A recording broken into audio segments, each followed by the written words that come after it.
Problem 1a. We are integrating 1 over x squared from 1 to 4. I'm going to rewrite this as x to the minus 2, the integral of x to the minus 2, because it'll be easier to use the power rule to find an antiderivative. So we add 1 to the power, and then divide by the new power. Remember that we can use any antiderivative we like, so we'll use plus c, we'll use the c as 0. Now I'm going to rewrite this as negative 1 over x, and so we substitute in the 4,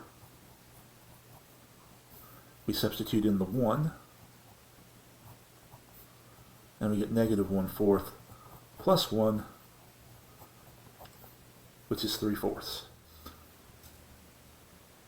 1b, we're integrating cosine x plus square root of x from 0 to pi. We need an antiderivative. An antiderivative of cosine x would be sine x. That's the simplest derivative, antiderivative. Now remember that we can think of the square root of x as x to the 1/2. We'll raise the power by 1 to 3/2, divide by 3/2, which is the same thing as multiplying by 2/3.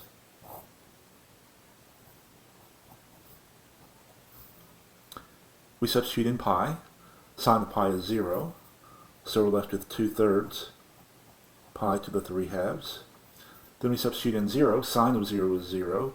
0 to the 3/2 is 0, so we're getting 0, and so the answer is 2/3 pi to the 3/2. 1c, we're integrating sine of pi times x. We're going to do a substitution. We'll let u be pi x, then du will be pi dx. It's the derivative times dx. If you like, we can solve for dx. Dx is equal to du over pi, so this integral becomes the integral of sine of u times du over pi. I'll pull that pi out to the front, and now an antiderivative of sine of u would be negative cosine of u plus c, so this is going to be 1 over pi, well, negative 1 over pi times cosine of pi times x plus c. 1d, we are integrating x times the cube root of x squared plus 1.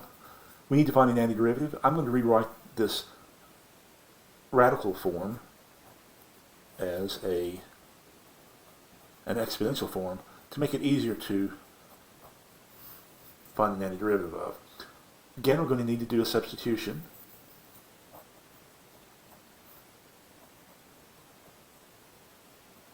So let's let u be x squared plus 1. Then du is 2x dx. We have the x and the dx, so what I'm going to do is solve this expression for x dx.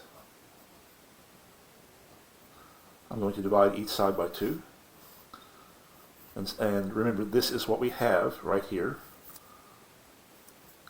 So we've got the integral of u to the 1/3 and then du over 2.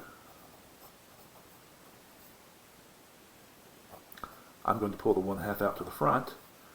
We raise the, so let's see, then we'll have u to the 1/3 here, du. We use the power rule, 1/2, raise the power by 1, and divide by the new power. Divide by 4/3, I'm going to multiply by 3/4 instead. And throw on the constant of integration, so that should give us 3/8 times the 4/3 power of u, and u is x squared plus 1, and plus c. 1e, we have the sine of root x divided by root x. We're integrating that with respect to x. We'll do a substitution. Let's let u be the square root of x, which is the same thing as x to the 1/2. Then du is 1/2 x to the minus 1/2 dx, which is the same thing as 1 over 2 square root of x dx.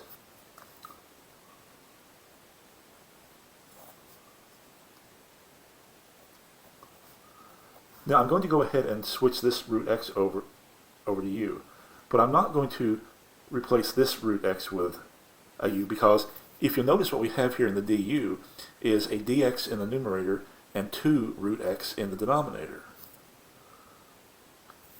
We've got the dx in the numerator and the root x in the root x in the denominator. We're just missing the 2 in the denominator. So I'm going to put that in, but I'm going to pay for this 2 in the numerator with a 2 in the denominator. That 2 will come out to the front. We've got 2 times the integral of sine u du, which is 2 times negative cosine of u plus c, which is negative 2 times the cosine of the square root of x plus c. 1f, we have the antiderivative of tangent of x to the 9th power times secant squared of x dx. I'm going to rewrite this as the tangent of x to the 9th power. What I'm noticing here is that I have secant squared of x dx. That is a well-known derivative. That's the derivative of the tangent of x.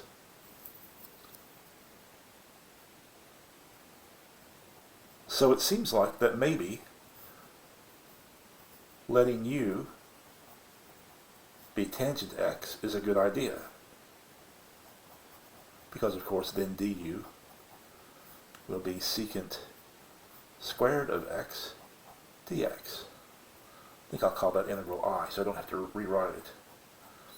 So in this case then, I will be equal to u to the 9th du, and it just couldn't work out better than that.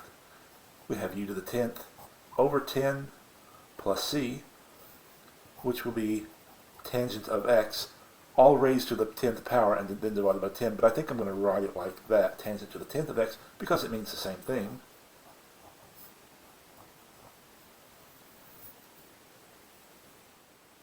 (1g).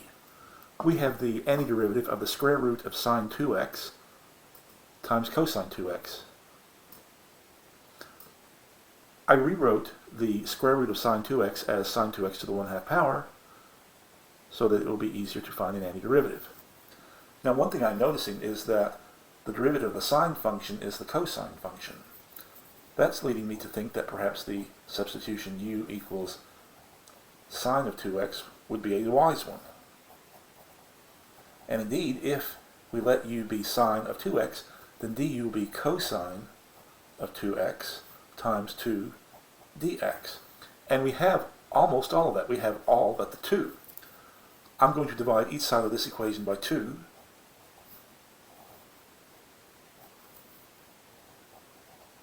Du over 2 is equal to cosine of 2x dx. Again, that's exactly what we have. So we have the integral of, looks like u to the 1/2, and then du over 2. I'll pull the 1/2 out to the front. Now, let's use the power rule here. We raise the power by 1, so that'll be u to the 3/2. Divide by the new power. Instead, I'll multiply by the reciprocal, 2/3.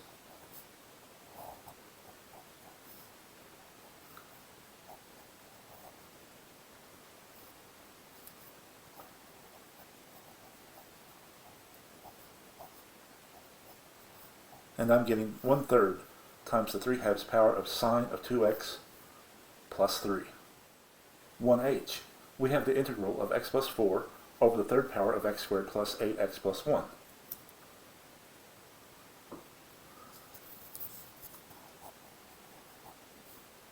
Here, choosing the part in the parentheses seems like a good idea.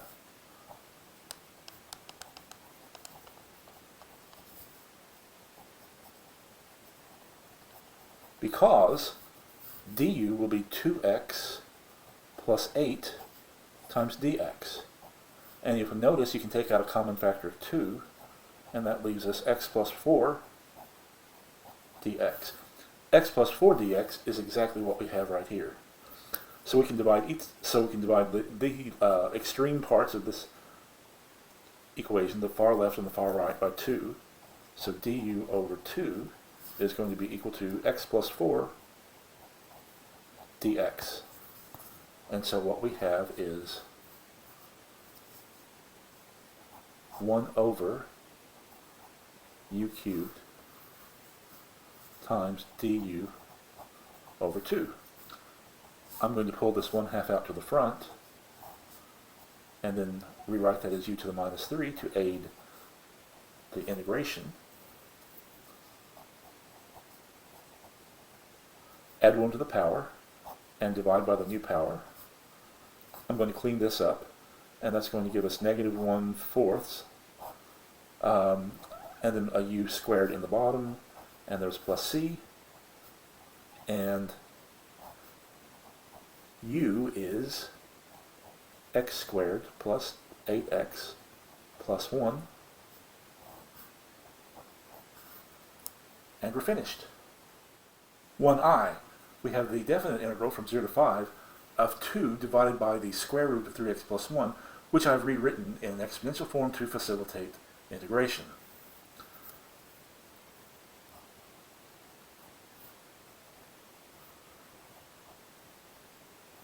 Here, the choice of 3x plus 1 as u seems like a wise one, since du is just a constant times dx, 3dx. We'll be able to manipulate that fairly easily. In fact, let's go ahead and write du over 3 equals dx. Then we can turn our definite integral, which is given in terms of x, into a definite integral in terms of u. We have 2 times u to the minus 1/2, and then dx is du over 3. Now I'm going to go ahead and rewrite the bounds on the integral in terms of u rather than in terms of x. These are bounds in terms of x. Remember, this is from x equals 0 to x equals 5. Well, what are the corresponding values of u? Well, we are transforming x's into u's using this formula. So when x equals 0, u is equal to 3 times 0 plus 1, which is 1. When x equals 5, u is equal to 3 times 5 plus 1, and that's 16. So our integral is from u equals 1 to u equals 16.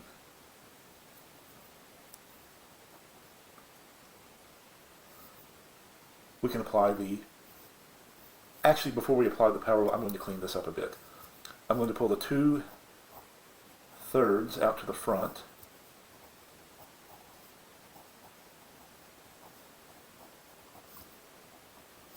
So that we've got 2/3 times the integral from 1 to 16 of u to the minus 1/2 du. Now we apply the power rule. We'll have u to the 1/2. We'll divide by 1/2, or better yet, multiply by the reciprocal, which is just 2 over 1. And that cleans up to be 4/3 times the square root of u, and we're going to evaluate that at 1 and 16.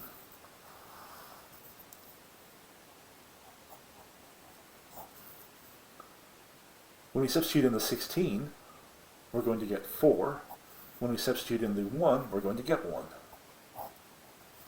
So we get 4/3 times 3, which is 4.